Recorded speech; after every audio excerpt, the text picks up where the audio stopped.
लद्दाख को पूर्ण राज्य का दर्जा देने के लिए और छठी अनुसूची में शामिल करने की मांग को लेकर पिछले साल सोनम वांगचुक ने जंतर मंतर पर 18 दिन की हंगर स्ट्राइक की थी। फिर उनके ऊपर केंद्र सरकार ने एनएसए एक्ट लगा के, नेशनल सिक्योरिटी एक्ट है वो लगा के उनको है वो गिरफ्तार कर लिया गया और उनको 170 दिनों तक है वो जोधपुर की जेल के अंदर बंद रखा था। बाद में है कोर्ट के आदेशों के बाद है उनको रिहा किया गया और उनके ऊपर इस मामले को हटाया गया। इस समस्या के समाधान के लिए गृह मंत्रालय एक नया प्रोविजन लेके आया है। आर्टिकल 371 का एक नया सिस्टम है उन्होंने लाने का है वो प्रयास किया है। ठीक है, इस तरह का प्रयोग है वो आज तक किसी भी राज्य में नहीं किया गया है। ये अपने आप में एक पहला प्रयोग है। ठीक है, तो इसको अपन क्या कहेंगे, एक नई कस्टमाइज 371 आर्टिकल है, फ्रेमवर्क है वो पेश किया गया है ताकि है वो लद्दाख की समस्या है उसका हल किया जा सके।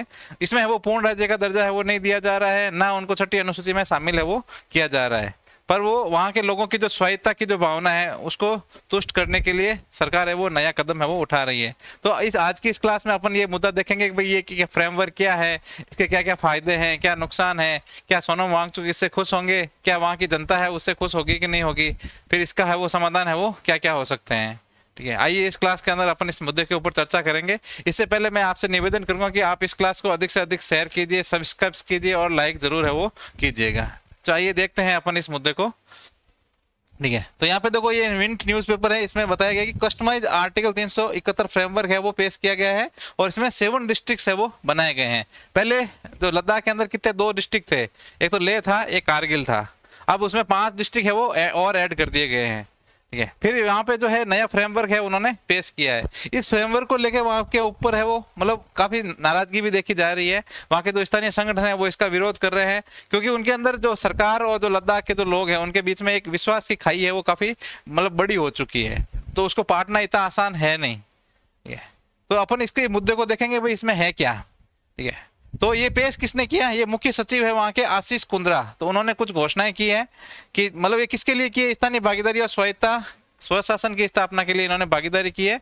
एक है वो कस्टमाइज फ्रेमवर्क है वो इन्होंने पेश किया है आर्टिकल 371 का। इससे क्या होगा कि लोगों की जो सांस्कृतिक पहचान है, भूमि के ऊपर जो उनकी स्वायत्ता मालिकाना जो हक है उनका, वहाँ का जो इकोसिस्टम है उसको है वो सुरक्षा मिलेगी, उनको कानूनी सुरक्षा है वो दी जाएगी। ठीक है, फिर और क्या है इसमें, ये यूटी है इस तरह एक संस्था है वो नई संस्था बनाई जाएगी, मतलब उसको पूरे राज्य का दर्जा है वो नहीं दिया जाएगा, वहां पे कोई मुख्यमंत्री है वो नहीं होगा, पर एक ऐसी संस्था बनाई जाएगी जो लोगों के द्वारा चुनी जाएगी पूरे यूटी लेवल की। ठीक है, फिर उसमें वो एलजी को हेल्प करेगी, एलजी और दोनों जो है नई संस्था है वो मिलके वहाँ का शासन चलाएंगे। वहाँ की जो ब्यूरोक्रेसी है उसको नई संस्था के प्रति जवाबदेह है वो बनाया जाएगा और आपस में है वो सब्जेक्ट है वो बांट लिए जाएंगे। भाई जैसे दिल्ली के अंदर कैसे है, दिल्ली पूर्ण राज्य नहीं है तो कुछ विषय है वो केंद्र सरकार के पास है, कुछ है वो दिल्ली की विधानसभा या मुख्यमंत्री के पास है। ठीक है, तो वैसे मतलब मुख्यमंत्री भी नहीं बनाया जाएगा वहां पे, थोड़ा सा और ज्यादा कमजोर ढांचा, दिल्ली से भी कमजोर ढांचा है वो वहां पे बनाने के लिए केंद्र सरकार ने ये जो है गृह मंत्रालय ने वहां पे एक मसौदा पेश किया है। ठीक है, फिर और इसमें क्या है, LAHDC का विस्तार है वो किया जाएगा। LAHDC क्या होती है, Ladakh autonomous hill development council जो होती है ना, वो मतलब हर एक जिले के अंदर एक काउंसिल होगी और वो ही बजट बनाने का कार्य करेगी, एक डिसीजन लेने का कार्य है वो करेगी और उन सब के ऊपर है वो एक टॉप है वो नई यूटी स्तरीय संस्था बनाई जाएगी। तो ये 3 स्तरीय ढांचा है वो वहां पे बनाने का है वो प्रयास चल रहा है। ये फिर इसको अपन थोड़ा सा और देख लेते हैं, इससे क्या फायदा क्या होगा। इससे एक तो विशेष संवैधानिक सुरक्षा मिलेगी। ठीक है, फिर अधिकारों की रक्षा होगी। कौन कौन से अधिकार है, जमीन, रोजगार, सांस्कृतिक पहचान, स्थानीय आर्थिक हितों को बाहरी हस्तक्षेप से बचाया जाएगा। भाई वहां के लोगों को चिंताएं क्या है, सबसे ज्यादा चिंता यही है कि एक तो वहां का जो हिमालयन इकोसिस्टम है उसको पर्यटन की वजह से नुकसान पहुंच रहा है। वहां पे बाहर के इंडस्ट्रियलिस्ट आके वहां पे इंडस्ट्री बसाएंगे, इंडस्ट्री लगाएंगे तो उसके वहाँ का इको सिस्टम है वो खराब हो सकता है। तो वहाँ का जो ग्लेशियर वगैरह है वो पिघलने शुरू हो जाएंगे, बाद में फ्यूचर में पानी की कमी हो सकती है।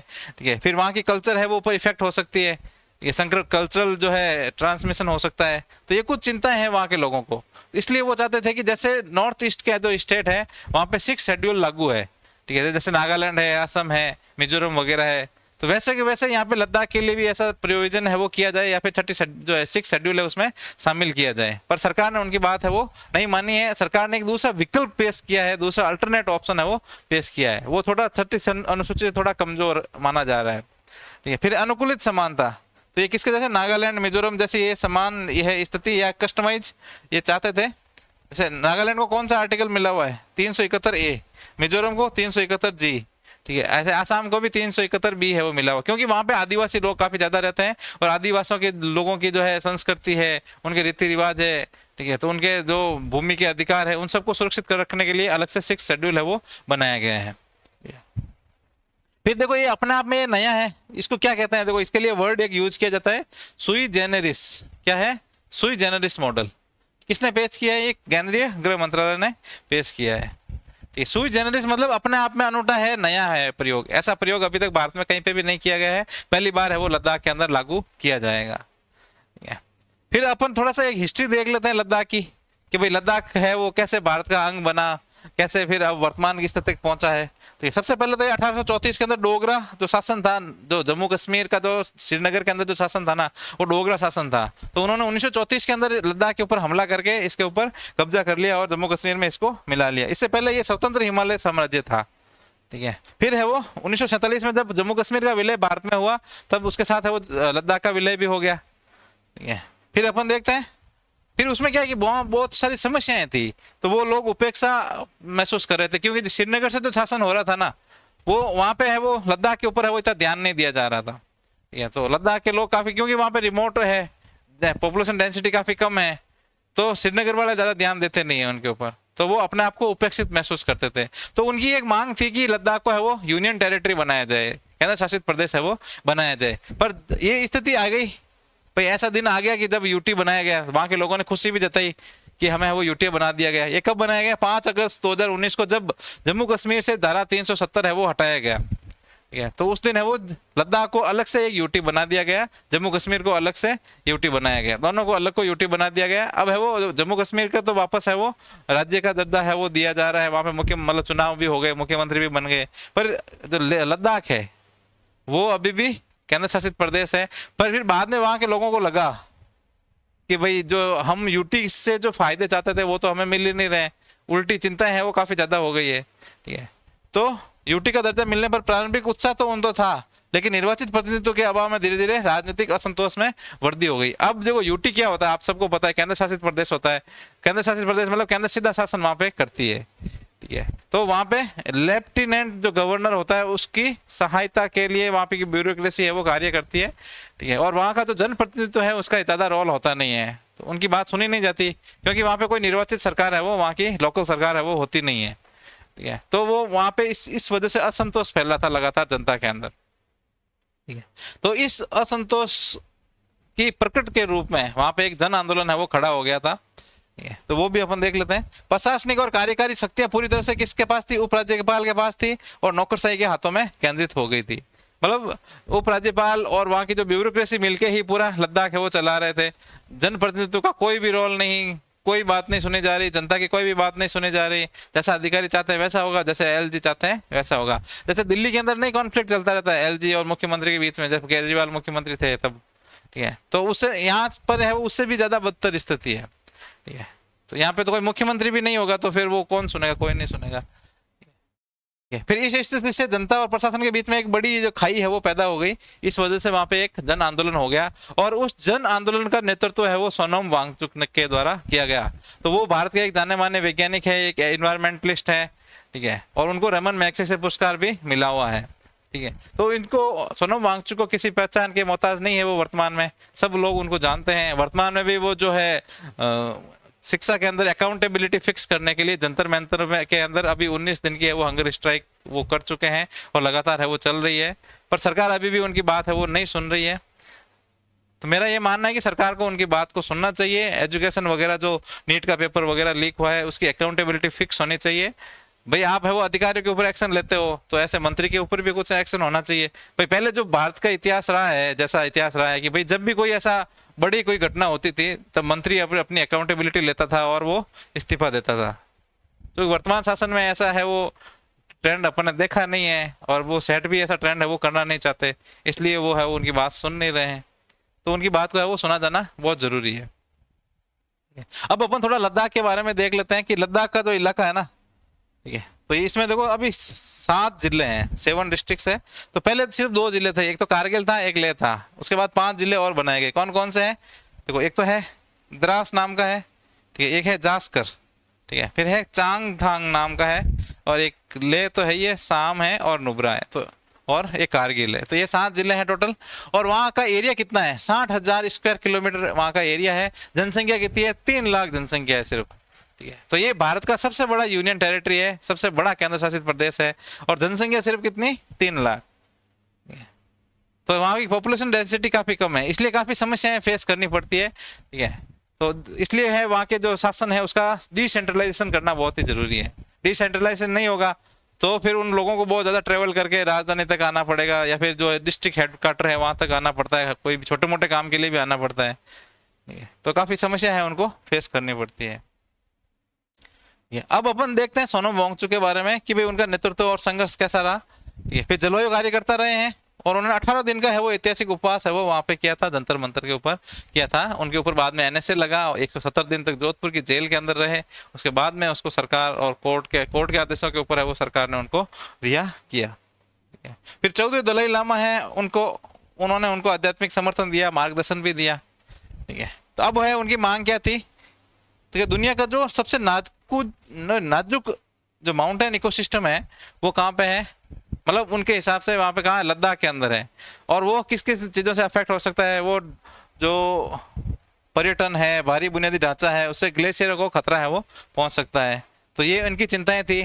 फिर है वो तत्काल आवश्यकता क्या थी कि है स्थानीय जनजातीय पहचान और प्राकृतिक संसाधनों की रक्षा की तत्काल है वो आवश्यकता वो चाहते थे, ठीक है। फिर उनकी मुख्य मांग क्या थी कि भाई जो लद्दाख है उसको 6ठी अनुसूची में शामिल कर लिया जाए। जैसे 6ठी अनुसूची में जो शामिल राज्य है उनको जिस तरह की सुरक्षा मिली हुई है, ऐसी सुरक्षा है वो लद्दाख को भी दी जानी चाहिए। तो ये सोनम वांगचुक की सबसे बड़ी मांग थी, ठीक है। अब अपन देखते, देखो ये जो यहाँ पे ग्लेशियर का फोटो बना हुआ है, ये ग्लेशियर पिघल रहे हैं, ठीक है। अब ये कौन चीजें प्रभावित कर रही है इनको? भारी पर्यटन है वो प्रभावित कर रहा है, ठीक है। और क्या क्या प्रभावित कर रहा है? कॉर्पोरेट घुसपैठ, मतलब है वो फैक्ट्रियां वगैरह वहां पे लगेगी, अनियंत्रित विकास है होगा, उससे भी उनको है ग्लेशियरों को नुकसान हो सकता है, औद्योगिक दबाव बढ़ेगा, ठीक है। तो संसाधन है वो उधर ज्यादा लग जाएंगे, लोगों को संसाधन है वो अवेलेबल नहीं हो पाएंगे, ठीक है। तो ये समस्या थी, उनकी चिंताएं थी इस तरह की, ठीक है। ग्लेशियर और जल संकट की तो समस्या है कि भाई अभी तो जब ग्लोबल वार्मिंग बढ़ेगी या फिर ये चीजें जब वहां पे एक्टिविटीज बढ़ेगी तो ग्लेशियर जल्दी पिघलेंगे, आने वाले टाइम में फिर है वो जल संकट हो सकता है। फिर जनसंख्या की बदलाव का भी डर था कि यहाँ पे बहुत सारे जो आदिवासी लोग हैं, आदिवासी लोगों के इलाकों में कई लोग आके जमीनें खरीद लेंगे, क्योंकि इस तरह की कोई सुरक्षा है वहाँ पे अभी तक अवेलेबल, ऐसा कोई सिस्टम नहीं था जिससे भूमि खरीदने पे किसी बाहरी लोगों को है वो रोका जा सके। या फिर एक जनसंख्या की बदलाव हो सकता है, ठीक है। आदिवासी लोग है वो परेशान हो सकते हैं, उनकी जमीनें हैं वो हड़पी जा सकती है या फिर खरीदी जा सकती है, ठीक है। क्योंकि अब कोई भी ज्यादा दाम देगा तो वो जमीनें आदमी अक्सर है वो बेच देता है, ठीक है। तो ये ह्यूमन टेंडेंसी है। तो उनको संरक्षित करने के लिए स्थानीय लोगों को और उनकी संस्कृति को, उनकी जनसंख्या की जो है डेमोग्राफी उसको बचाने के लिए उन्होंने आंदोलन किया था, ठीक है। अब उनकी और क्या क्या मांगे क्या क्या थी वो अपन देख लेते हैं। सबसे पहले तो है कि प्रशासनिक जवाबदेही तय करना, ठीक है। स्थानीय जो निर्वाचित प्रतिनिधि है ना उनको सशक्त बनाना, और नौकरशाही जो हावी हो रखी है उसको थोड़ा सा कम करना, मतलब जनता के प्रति उत्तरदायी बनाना, ठीक है। फिर है एक 6ठी अनुसूची में शामिल करना, वो अपन बात कर चुके हैं। देखो वहां पे कुछ स्थानीय समुदाय है, बोटो, बाल्टी, चांगपा, ठीक है। इन समुदाय की भूमि और संस्कृति की है वो रक्षा करना है। फिर एक प्रतिनिधित्व का भी मामला था कि जो है वहां पे कम से कम 2 सीटें हैं वो लोकसभा की दी जाए। लेह और कारगिल के लिए स्वतंत्र संसदीय प्रतिनिधित्व है वो दिया जाए। फिर है तीसरी मांग क्या थी? पूर्ण राज्य का दर्जा, कि लद्दाख को कम से कम पूर्ण राज्य का दर्जा दिया जाए, या कम से कम है वो विधानसभा तो वहां पे दी जाए, ताकि वहां पे एक मुख्यमंत्री हो जो जनता के द्वारा चुना हुआ हो, जो अपनी जनता के प्रति रेस्पॉन्सिबल हो, ताकि वो हर 5 साल बाद है वो जनता उनसे हिसाब है वो ले सके। अब ब्यूरोक्रेसी से आप क्या हिसाब लोगे? नहीं ले सकते आप ब्यूरोक्रेसी से हिसाब। फिर है आर्थिक, ये फायदा था कि वो उन्होंने मांग की थी कि एक लोक सेवा आयोग है वो वहां पे स्थापित किया जाना चाहिए, ताकि वहां के जो स्थानीय लोग हैं उनको है वहां पे जो है रोजगार मिल सके, बाहरी लोगों को है वो आने से रोका जा सके। तो इसलिए एक पीसीएस कमीशन बनाना की मांग है वो वहां पे की गई, ठीक है। अब अपन देखते देखो 6ठी अनुसूची क्या थी, थोड़ा सा ये देख लेते हैं अपन ओवरव्यू। 6ठी अनुसूची संविधान, भारत का जो संविधान है उसका 244(2) और 275(1) में जनजातीय क्षेत्रों की संस्कृति, भूमि और रीति रिवाजों की रक्षा के लिए स्वायत्ता देती थी, और वर्तमान में ये असम, मेघालय, त्रिपुरा और मिजोरम के लिए ये लागू है। अब इसमें एक प्रोविजन क्या है कि वहां पे एक है वो जिला परिषद है वो बनाई जाएगी, स्वायत्त जिला परिषद। अब स्वायत्त जिला परिषद होगी, वो मतलब वो खुद कानून है वो बना सकती है, उसके पास बहुत सारी शक्तियां होगी, विधायी शक्तियां होगी उनके पास, न्यायिक शक्तियां होगी, वित्तीय स्वायत्तता होगी, संसद के कानूनों के ऊपर रोक लगाने की उनके पास शक्ति होगी। तो ये इतनी शक्ति होती है जो वहाँ पे छठी अनुसूची है वो लागू होती है। तो लद्दाख के लोग भी चाहते हैं कि भाई हमारे पास भी ऐसी की ऐसी शक्तियां होनी चाहिए, ताकि है हम हमारे जो भूमि है, हमारी संस्कृति है उसको बचा सकें, हमारे रीति रिवाज है उनको बचा सकें, ठीक है, तो सारी चीजों को बचाया जा सके। अब विधायी शक्तियां क्या क्या है? भूमि, जंगल, पानी, खेती, विवाह और सामाजिक रीति रिवाजों के अपने खुद के कानून है वो बनाने की शक्ति होती है। किसके पास? स्वायत्त जिला परिषद के पास होती है। फिर है न्यायिक शक्तियां होती है, तो जनजातियों के विलेज कोर्ट बना सकते हैं, और विलेज में जो जनजातियों के जो आपसी विवाद है, समस्या है, उनको हल किया जा सकता है, ठीक है। मतलब जो अपने जो नॉर्मल जुडिशरी वाले जो मतलब कोर्ट है, उनके इतर वहां पे अलग तरह के विलेज कोर्ट है वो बनेंगे, और वो उनके रीति रिवाजों से उनका वो समस्या का समाधान होगा। फिर वित्तीय सहायता के उनको टैक्स वगैरह वसूलने का अधिकार है। फिर संसद के कानूनों के ऊपर रोक लगाने का भी अधिकार है, ठीक है।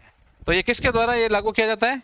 ये है वो राज्यपाल की अनुमति से उनमें बदलाव है वो किया जा सकता है। भाई संसद ने कोई कानून बनाया तो राज्यपाल के पास इतनी शक्ति होती है कि वो उसको वहां के राज्य के हिसाब से उस कानून में है वो बदलाव कर सके। और संसद या राज्य विधानसभा के कानून वहां सीधे लागू नहीं होते हैं, ठीक है। तो ऐसे कैसे लद्दाख भी चाहता है कि भाई वहां पे भी है वो सीधे कानून है वो लागू नहीं हो, ठीक है। फिर लद्दाख के लिए छठी अनुसूची की मांग क्यों है? क्योंकि एक तो वहां की 97% जनसंख्या है वो एसटी है, मतलब अनुसूचित जनजाति है, ठीक है। तो वो इस मांग को मतलब इसके लिए एलिजिबल है वो, ठीक है। तो वहां के दो बॉडी मतलब दो संस्थाएं थी, एक तो है ले एपेक्स बॉडी LAB जिसको कहते हैं अपन LAB, दूसरा है कारगिल डेमोक्रेटिक अलायंस KDA, ठीक है। तो ये दो जो है वहां पे सिविल संस्थाएं हैं, ठीक है। तो ये वहां पे मांग कर रही थी कि हमें छठी अनुसूची में शामिल किया जाए। तो एक तो अपन देख ले कि मेरे यहाँ की जो जनसंख्या है वो एसटी कितनी है 97%। फिर दूसरा है कि अधिकारों की कमी है उनके पास। 2019 में जम्मू कश्मीर से अलग बिना विधानसभा वाला केंद्र शासित प्रदेश इनको बना दिया। अब उनको ब्यूरोक्रेसी के हाथों का गुलाम है वो बना दिया, ठीक है। ब्यूरोक्रेसी जैसा चाहती है, आपको पता है ब्यूरोक्रेसी कैसी होती है? ब्यूरोक्रेसी तो उनका मन ये करता है कि वो हर चीज में पैसा ले, भ्रष्ट होती है अपना आप में। मैं नहीं कहता कि सारे लोग भ्रष्ट है, पर है वो उनकी एक विशेषता। भाई 90% लोग, मैं मानता हूँ कि 90% लोग तो भ्रष्ट होते ही होते हैं, ये। और वो कोई भी मौका नहीं छोड़ना चाहते पैसे लेने का, ये मैंने खुद ने फेस किया है, कई बार फेस किया है ये चीज, ये। फिर जमीन और संस्कृति का डर। लद्दाख का पर्यावरण बहुत संवेदनशील है, ग्लेशियल जो इकोसिस्टम है, तो स्थानीय लोगों को डर है कि सुरक्षा न होने के बाहरी लोग यहाँ जमीनें खरीदेंगे और उनकी डेमोग्राफी है वो चेंज कर देंगे, ठीक है। तो ये भी उनको एक चिंता है। फिर है रोजगार की चिंता भी है कि बाहरी लोग आके यहाँ पे रोजगार ले लेंगे, नौकरियां ले लेंगे, और उनका जो है वहाँ पे डोमिसाइल पॉलिसी लागू करने के लिए ये प्रयास कर रहे हैं। तो ये सब इनके समाधान इनको छठी अनुसूची में दिख रहा था, तो इन्होंने छठी अनुसूची है वो लागू करने की डिमांड रख ली। उसके बाद अपन देखते हैं कि जो नया जो है ना मॉडल एक्ट लाए हैं 371 का, संविधान के अनुच्छेद 371 के तहत, तो उसके क्या क्या प्रावधान है। तो ये किसने है वो पेश किया है दृष्टिकोण? ये गृह मंत्रालय ने पेश किया। इसको अपन सुई जेनरिस कहते हैं, क्योंकि ये अपने आप में नया जो है मॉडल है, इस तरह का किसी भी राज्य में लागू नहीं है। ये तो यहाँ पे लिखा हुआ है, देखो, अपनी तरह का अनूठा कानून है, ठीक है। तो ये लद्दाख की विशिष्ट जरूरतों के लिए अनुच्छेद 371 के तहत है, ये एक लचीला मॉडल है वो पेश किया है। ये तो ये संविधान के कौन से भाग के तहत है? ये 21 भाग नंबर 21 है, उसके तहत यहाँ पे पेश किया गया है, जिसमें नागालैंड और मिजोरम जैसे राज्य हैं उनको पहले से ही विशेष प्रावधान है वो किए गए हैं। तो इसमें सुरक्षा किन चीजों को मिलेगी? ठीक, पारंपरिक कानूनों को सुरक्षा मिलेगी, प्राकृतिक संसाधन है उनको सुरक्षा मिलेगी, भूमि, स्थानीय रोजगार प्रबंधन की, स्थानीय रोजगार के प्रबंधन की गारंटी, ये सारी गारंटी है वो इसमें सरकार के द्वारा दी जाएगी, ठीक है। तो उनको है वो चिंता करने की जरूरत है वो नहीं होगी। पर सरकार ये चाहती है कि जो छठी अनुसूची के अंदर जितनी राज्यों को शक्तियां मिलती है ना, इतनी शक्तियां है वो यहाँ पे लद्दाख को नहीं मिले, ठीक है। और लद्दाख को थोड़ा सा मतलब एक कमजोर ढांचा है वो यहाँ पे रखना चाहती है सरकार। और वो क्यों चाहती है वो भी अपन देखेंगे, ठीक है। देखो ये अगला यही है, रणनीतिक नियंत्रण मुख्य कारण है। क्योंकि देखो लद्दाख जो है ना, वहां पे पाकिस्तान की बॉर्डर भी लगती है, जो पीओके की बॉर्डर लगती है, पाकिस्तान की नहीं लगती, ठीक है। फिर वहां पे चीन की भी लगती है, ठीक है। तो ये दोनों ही है वो भारत के दुश्मन देश है, ये कोई न कोई ऐसी भारत विरोधी गतिविधियां वहां पे करते रहते हैं। तो वहां पे एक सुरक्षा का ढांचा है वो काफी मजबूत होना चाहिए, ठीक है। तो सुरक्षा को ध्यान में रखते हुए सरकार नहीं चाहती है कि एक मजबूत वहां पे विधानसभा हो या फिर जो है छठी अनुसूची जैसे राज्य है वो उसको बनाया जाए। चीन है वो गलवान घाटी की जो घटना हुई थी, ठीक है। फिर पाकिस्तान सियाचिन के साथ सीमाओं को अत्यधिक संवेदनशीलता के कारण सरकार छठी अनुसूची के बजाय केंद्र के मजबूत नियंत्रण वाला एक विशेष मॉडल है वो चाहती है। ठीक है, अब देखो कौन कौन से इलाके हैं, तो देखो यहाँ पे सियाचिन ग्लेशियर है, ये पीओके से है वो टच करता है, फिर डेप्सांग प्लेन है, फिर गलवान वैली यहाँ पे है, ठीक है, फिर है पेंगोंग त्सो लेक थे। तो यहाँ पे क्या है, ये चाइनीज एक्टिविटी है वो लगातार है वो चलती रहती है। चाइना कभी भी यहाँ पे एग्रेशन दिखा देता है, कभी पाकिस्तान है वो दिखा देता है। तो इसलिए सिक्योरिटी इंपरेटिव जोन है, डायरेक्ट कंट्रोल है वो केंद्र सरकार का होना चाहिए। ये केंद्र सरकार का दृष्टिकोण है। ठीक है, लद्दाख के लोगों का दृष्टिकोण अलग है। लद्दाख के लोग स्वायत्ता चाहते हैं, ठीक है, अपनी सुरक्षा चाहते हैं। केंद्र सरकार क्या चाहती है, सिक्योरिटी चाहती है। ठीक है, तो दोनों के बीच में एक संतुलन बनाने की जरूरत है। अब ये जो नया मॉडल है इसमें संरचना कैसी होगी, इसमें त्रिस्तरीय संरचना होगी, 3 लेयर स्ट्रक्चर होगा। ठीक है, जो टॉप लेवल है ना, टॉप लेवल में एक यूटी लेवल की एक संस्था बनेगी जो है वो चुनाव के द्वारा चुनी हुई संस्था होगी, और वहाँ की ब्यूरोक्रेसी है, जो विषय है वो उस संस्था को दिए जाएंगे, जो एपेक्स लेवल की जो बॉडी है उसको दिए जाएंगे। उनमें जो भी ब्यूरोक्रेसी काम करती है वो उसके प्रति रेस्पॉन्सिबल होगी। ठीक है, तो जो एलजी के तहत काम करते हैं ना, जो एलजी के सब्जेक्ट्स है उसके तहत तो वो एलजी के प्रति रेस्पॉन्सिबल होंगे, पर जो निर्वाचित यूटी स्तरीय संस्था है ना, इसके अंडर वाले लोग हैं वो इसके प्रति रेस्पॉन्सिबल होंगे, जो भी ब्यूरोक्रेट है। ठीक है, तो ये दोनों है, ये उपराज्यपाल के साथ मिलकर शासन चलाएगी और सिविल सेवकों विभागों के कार्यों की निगरानी करेगा। और ये किसके ऊपर होगा, जो 7 पहाड़ी परिषद है ना, तो उनके ऊपर ये एक बॉडी होगी, सिंगल बॉडी। ये मुख्य, जैसे आप एक राज्य का मुख्यमंत्री मान सकते हैं, पर उसको दर्जा मुख्यमंत्री का नहीं दिया जाएगा, ये मुख्यमंत्री से कमतर उसका दर्जा होगा। ये फिर दूसरा मध्य जो मिडिल लेवल है, वहां पे स्वायत्त पहाड़ी परिषद है, जिनको अपन कहते हैं Ladakh autonomous hill development council है। वो 7 जो है अलग अलग जिले हैं, प्रत्येक जिले के अंदर एक काउंसिल होगी, और वो क्या क्या डिसाइड करेंगे, विकास कार्य करेंगे, बजट का नेतृत्व है उनके द्वारा किया जाएगा। फिर सबसे नीचे स्तर की जो संस्था है वो पंचायती राज संस्थाएं हैं। ठीक है, तो वो ग्राउंड लेवल के ऊपर है वो काम करेंगे, और जितना जनता के शासन पर जनता का शासन है वो वहाँ पे होगा। पंचायती राज आप सब जानते हैं, सरपंच वगैरह जो होंगे। ठीक है, तो ग्राम पंचायतों के माध्यम से जमीनी स्तर पर जनता का शासन है वो होगा। तो ये 3 स्तर, मतलब 3 लेवल की जो है स्तर यहाँ पे होगा। अब देखो इसमें अंतर क्या है छठी अनुसूची में और जो कस्टमाइज अनुच्छेद 371 है, तो सरकार ने प्रस्ताव किया है, गृह मंत्रालय ने प्रस्ताव किया है, इसमें अंतर क्या है। ठीक है, तो सबसे पहले छठी अनुसूची में क्या होता है कि स्वायत्त जिला परिषदें होती है, उनको सीधा संवैधानिक दर्जा प्राप्त है, और इनको है वो अभी तक संवैधानिक दर्जा है वो दिया नहीं गया है, और पॉसिबिलिटी ये है कि उनको वैधानिक दर्जा दिया जाएगा, स्टैट्यूटरी राइट दिया जाएगा। संसद के अंदर एक कानून बना के है वो इसको वैधानिक दर्जा दिया जाएगा। संविधान संशोधन है वो किया जाने के चांस है वो अभी मुझे कम लग रहे हैं। हो सकता है देखो 371 के अंदर जो लद्दाख के लिए प्रोविजन जोड़ा जाएगा वो तो संविधान जो है संशोधन के तहत ही जोड़ा जाएगा, पर उसके जो बाकी वाला जो प्रोविजन है उसमें ऐसा लिख दिया जाएगा कि भाई वो संसद अपना एक्ट बना के है वो कर सकता है। फिर दूसरा है वन भूमि और प्रथागत कानूनों पर स्वतंत्र कानून बनाने का पूर्ण अधिकार है वो किसको होता है, राज्य मतलब वहाँ की जो होती है ना एडीसी है उसको होती है। अब इसमें के अंदर अपन देख सकते हैं कि यूटी स्तरीय निकाय के पास सीमित और परिभाषित विधायी शक्तियां होगी। ठीक है, जो एपेक्स बॉडी होगी ना उसके पास लिमिटेड पावर्स होगी, इतनी पावर है वो नहीं होगी। फिर जनजातीय मामलों में न्यायिक शक्तियां जो कस्टमरी जो कोर्ट्स है उनको मिलती है, और यहाँ पे जो है न्यायिक शक्तियां प्रदान करने का कोई स्पष्ट प्रावधान या गारंटी यहाँ पे अभी तक नहीं दी गई है, क्योंकि एक्चुअल में जो एक्ट आएगा तब पता चलेगा कि भाई इसमें किसको कितनी पावर है वो दी जा रही है। फिर ये पूर्वोत्तर भारत तक सीमित है, सीमावर्ती संवेदनशील क्षेत्रों के लिए सुरक्षा जोखिम हो सकता है। ये ज्यादा ऑटोनॉमी देना, मतलब कोई हो भाई किसी आप संस्था को ऑटोनॉमी दो, फिर वो ऑटोनॉमी मान लो किसी विदेशी देशों के साथ मिल जाए वो लोग, ये तो ये भी एक समस्या है केंद्र सरकार को, ऐसा लगता है। एक अनूठा लचीला और लद्दाख विशिष्ट मध्यम मार्ग अपनाना क्या वो केंद्र सरकार चाहती है। तो ये अलग अलग जो जिले हैं वो अपने देख लिए थे, जो साम, जास्कर, द्रास, कारगिल, चांगथांग, ले, नुब्रा। ठीक है, अब इसमें क्या क्या परिवर्तन है वो किए गए। 7 जिले हैं वो बनाए गए, 32 तहसीलें हैं वो उनका विस्तार किया गया। पहले देखो 2 जिले थे उनके 7 जिले बना दिए। पहले तहसीलें कितनी थी, तहसीलें 15 थी, 15 से बढ़कर अब है वो 32 है वो कर दी गई है। ठीक है, तो 17 नई तहसीलें है वो बना दी गई है, वहाँ पे है वो तहसीलदार की नियुक्ति भी की जा चुकी है। फिर है 5 नए जिले हैं वो बनाए गए अपन देख लिए। फिर बुनियादी ढांचे के विकास के लिए लोक निर्माण विभाग, जन स्वास्थ्य इंजीनियरिंग के नए प्रभाग स्थापित किए हैं ताकि ऊंच ऊंचाई वाले क्षेत्रों में सेवा है वो सुगम हो सके। मतलब वहाँ पे इंफ्रास्ट्रक्चर डेवलपमेंट करने के लिए 4 है वो जो है पीडब्ल्यूडी के विभाग बनाए गए हैं। तो प्रधानमंत्री जो ग्राम सड़क योजना है उसके लिए भी अलग से प्रभाग बनाए गए हैं, क्योंकि वहाँ पे पॉपुलेशन डेंसिटी तो कम है पर है वो मतलब जनता कम है, पर वो बिखरी हुई है, तो रिमोटनेस बहुत ज्यादा है। तो रिमोटनेस के लिए कनेक्टिविटी होना बहुत जरूरी है। कनेक्टिविटी नहीं होगी तो लोग है वो काफी परेशानी का सामना करेंगे। ठीक है, तो ये देखो ये अलग अलग है वो 32 तहसीलें यहाँ पे बना दी गई है। ये 5 नए जिले बनाए, पहले से ले और कारगिल थे, फिर साम, नुब्रा, चांगथांग, जास्कर और द्रास। अब इसके है वो प्रभाव क्या क्या हुए, तहसीलों का विकेंद्रीकरण हो गया, 17 नई तहसीलें बनाई गई, तहसीलदार की नियुक्ति हो गई, विभागीय अधिकारी नियुक्त हो गए। फिर नागरिकों को क्या फायदा होगा, नागरिकों को फायदा होगा कि वहां पे रिमोटनेस ज्यादा है। अब कई लोगों को छोटे मोटे डॉक्यूमेंट प्रमाण पत्र बनाने के लिए भी 300 किलोमीटर तक की है वो डिफिकल्ट है, वो वहाँ पे यात्रा करनी पड़ती है। बहुत मुश्किल है ऐसे पहाड़ों के अंदर मुश्किल यात्राएं करना। ठीक है, तो अब है वो जो पास पास में यदि जिले होंगे ना तो वहां पे जाना आसान होगा, डॉक्यूमेंट बनाना आसान होगा। फिर बुनियादी ढांचा विकास के लिए 4 नए स्वास्थ्य इंजीनियरिंग विभाग और 5 नए लोक निर्माण विभाग है वो उनकी स्थापना है वो की जा रही है इस नए प्रोविजन के तहत। अब अपन थोड़ा सा देख लेते हैं LAHDC जो थी ना, Ladakh autonomous hill development council है, ठीक, उनके बारे में।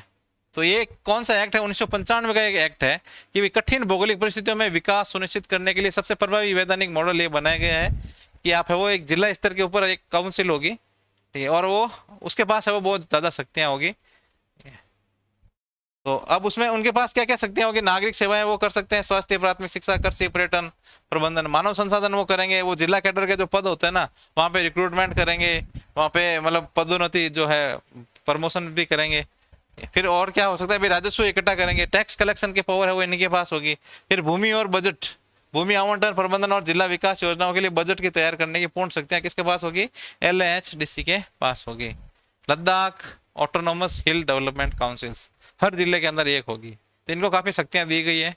तो ये भी एक चिंता है कि भाई आपने LAHDC को काफी शक्तियां दे दी, तो टॉप लेवल पे जो बॉडी होगी आपकी एपेक्स बॉडी, तो वो फिर कमजोर हो जाएगी, फिर उनकी बात है वो कौन सुनेगा। तो ये भी अपने आप में एक समस्या है, वो अपन देखते हैं। फिर है वहाँ की वर्तमान स्थिति क्या है रोजगार वगैरह की। ठीक है, तो अभी देखो पिछले जब यूटी का गठन हुआ है ना, जब से, ठीक है, जब से धारा 370 हटाई है तब से, तो 4511 से अधिक है वो रिक्रूटमेंट वहाँ पे किए जा चुके हैं। तो ये 4011 तो कितने नॉन गजेटेड और 344 है वो यूपीएससी को रिकमेंडेशन की गई है कि भाई आप इतनी भर्तियां वो लद्दाख के लिए करें। ठीक है, फास्ट ट्रैक जो है पदोन्नति के लिए DPC यहाँ पे की जा रही है।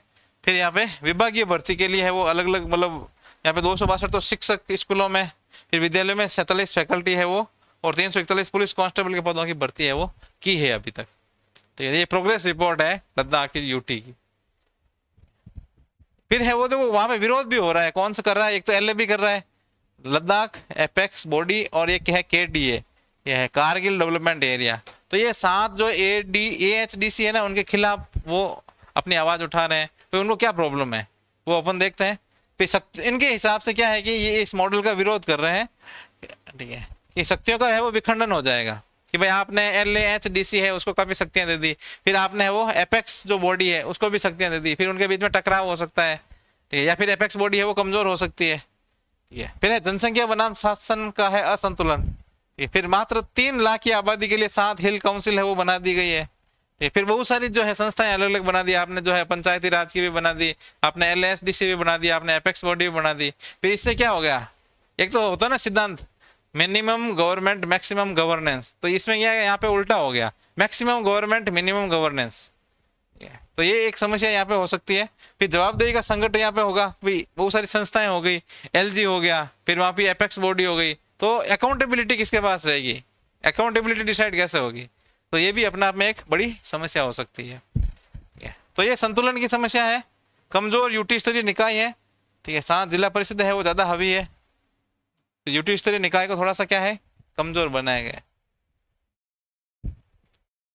फिर चुनौतियां क्या क्या है, एक तो है विश्वास की कमी है सबसे बड़ी। तो अभी देखो जब 2019 के बाद यहाँ पे यूटी बना तो लोग वहां पे खुश हुए कि भाई हमें यूटी बना दिया गया, बहुत लंबी उनकी डिमांड थी, पर वो थोड़ी दिन ही खुशी रही, ज्यादा दिन रही नहीं। फिर उनके बीच में केंद्र सरकार और स्थानीय नेतृत्व के बीच में मतभेद बढ़ गए, क्योंकि केंद्र सरकार उनकी बात है वो सुन नहीं रही थी, पूर्ण राज्य का दर्जा दे नहीं रही है, 6ठी अनुसूची में शामिल कर नहीं रही है, तो लोग अभी भी विश्वास है वो कर नहीं रहे हैं। फिर है जवाबदेही की समस्या है, वो अभी अपन देख चुके हैं, अलग अलग बहुत सारी बॉडी बन चुकी है, LG है, एपेक्स बॉडी है, LAHDC है, अकाउंटेबिलिटी किसके पास रहेगी, ये एक बड़ी समस्या हो सकती है।